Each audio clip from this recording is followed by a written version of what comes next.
Are you ready to stop the self-sabotage and create the life you desire? Well, in order for that to happen, you need to break free from the bad beliefs that are holding your success hostage. You need to optimize the stress by turning it into extra energy for success. And those hurtful habits? Well, we need to give that pain a purpose for progress. Welcome to Stop the Self Sabotage and Create the Life You Desire podcast. Do you believe in yourself? Do you really believe that you're worthy? Most women would tell me no. And I'm going to counter that with, I really do think you are. In fact, I think you believe in your worth to the point that you have set the bar so high for yourself that you're willing to pay the price for someone else's success. You were taught to set it high for you and low for them.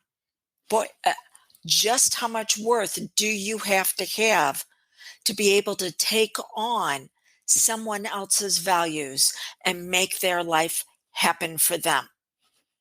A tremendous amount of worth.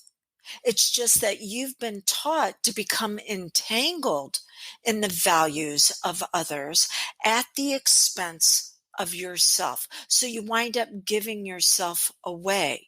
And as soon as you discount yourself, by the way, this is number 2 in our series of 5 on how to discover your worth without giving yourself away. So go back to yesterday, where I talk about our values. You have become so enmeshed in the values of somebody else that you don't even know what yours are. And because you have set the bar so high for yourself in order to make it happen for someone else, then your worth is dependent upon whether or not they're going to give you approval. And when they don't, you set the bar even higher, going, what else can I do? And that leads you to discounting who you really are. And when you discount your strengths, your talents, your abilities, you attract what you are, not what you want. So you're a giver, but it's a dysfunctional giving. So you attract takers. And these takers will treat you like a commodity because you're already doing it to yourself. No one can do to you what you haven't already done to yourself. And you're doing all of this to try to prevent the loss of the relationship. But that's the very thing that you're going to create because you wind up merging with them. There's no relationship. Instead, you're just seen as an extension of them and as a tool for them to get what it is that they want, if they even decide to have you in their life. Okay, so what is it that you need to do? Well, I talked yesterday about discovering what it is that you value about you. But now you also want to expand on that and discover what it is that they value. So there's 4 levels of values: certainty, freedom, worthiness, and validation. So certainty comes from being empowered. Do they want to be empowered, or do they want to point the finger at someone or something else and go, I can't because of that? When's the last time someone told you no without giving you an excuse why? When's the last time you've done it? No is a complete sentence. Someone invites you to something. Hey, appreciate it, but no thanks. Okay, so when we have to point the finger at something else going, this is the reason why I can't, then wherever or whatever we're pointing to is where we're giving our power. And then freedom of choices. But not everybody wants freedom of choices. There are a lot of people who love to distract themselves with drama, crisis, chaos, confusion. And so that they'll be going, well, what are you doing for me which goes back to that first level. And then there's a lot of drama if you don't meet their expectations. So, if the relationship is important, you can say, okay, well, what are some of our shared values and expectations? But also look at how they've repeatedly shown up. And do they only show up whenever you decide to make it happen for them? There's that first level of certainty. And then if you don't make it happen the way they want it, there's a lot of drama. Okay. Then the third level of values, that's going to be worthiness. And we can get worthiness in a very healthy way, which is significant by saying, let's partner up on this. And I think we can create something phenomenal with it.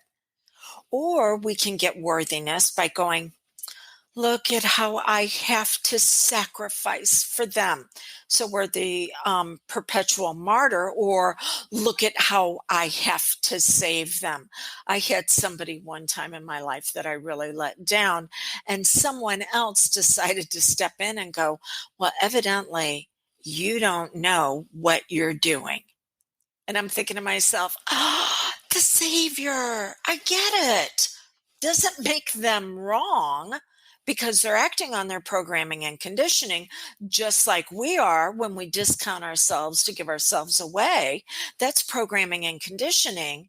So we're not responsible for that. But what we are responsible 100% is how to move forward in a healthy way, in a way that brings us out at our best, and it creates that space for someone else to step in there into their best. Whether they do or not is completely up to them. Okay, so that's the third level of values. And then the fourth level of values is validation. We all want love, but we were taught to settle for the crumbs of connection. And that's when you will hold yourself back so someone else can be okay.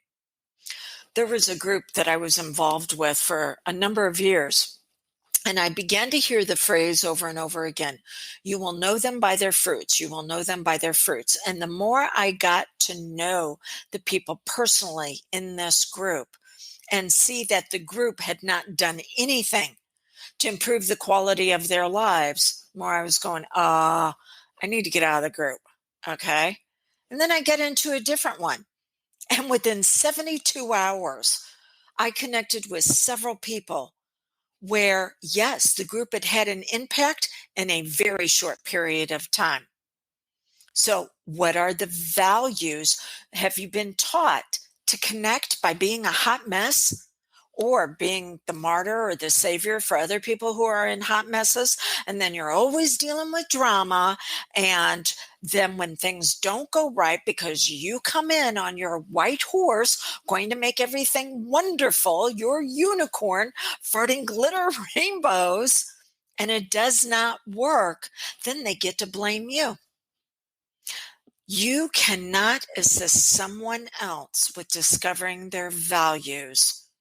All you can do is live yours and then mirror back to them how they can do it for themselves. It's known as mirror neurons.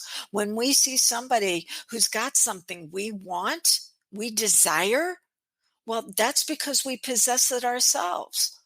And so you can actually trigger their magnificence and their brilliance by you living it.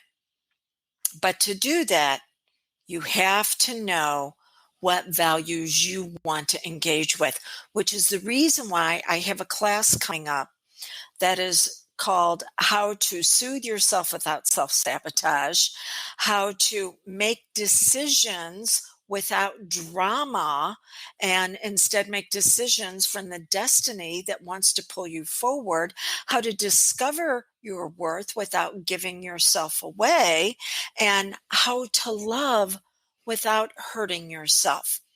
That's a gifted class for anyone who decides that they want to work with me privately.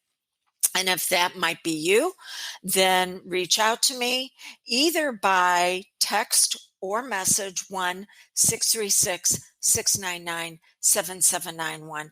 But we need to have a conversation this month of August. Whether you work with me this month or next month, that's fine, but we've got to have the conversation in August. This class actually happens in September. And so to get a seat at it, you have to talk to me this month. Okay, so let's wrap up. Are you going to be treated as a commodity?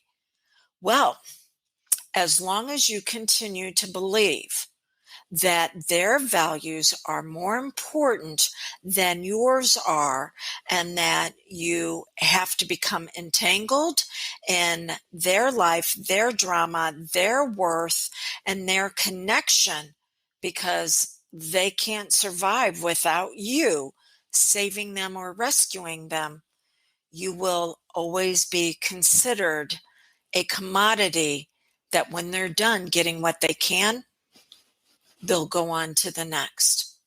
I believe you're more than that. It's time for us to turn on your brilliance and your magnificence.